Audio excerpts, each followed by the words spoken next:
హైకోర్టులోకి పోయి ఏదైతే government order ఇచ్చినప్పటికీ పంచాయతీలు దాన్ని నిలుపుదల చేయమని నోటీసులు ఇచ్చున్నారు. టీటీడీ వారు రెజల్యూషన్ చేశారు ఈ కట్టడాలు ఆపుదామని చెప్పేసి.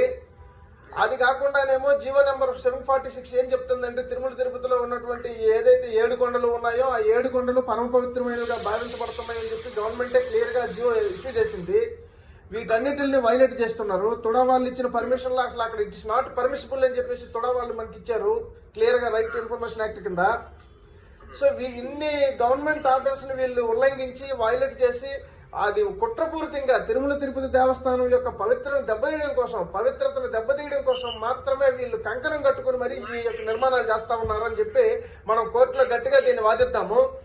ఎందుకంటే ఇక్కడ on the corner of the spirituality and the violating of that law and violating of that constitution also మనం ఇంప్లిమెంట్ చేసి పెట్టేసుకుంటే మనకి ఇమీడియట్ గా స్టే తీసుకొచ్చే అవకాశం ఉంటుందయ్యా.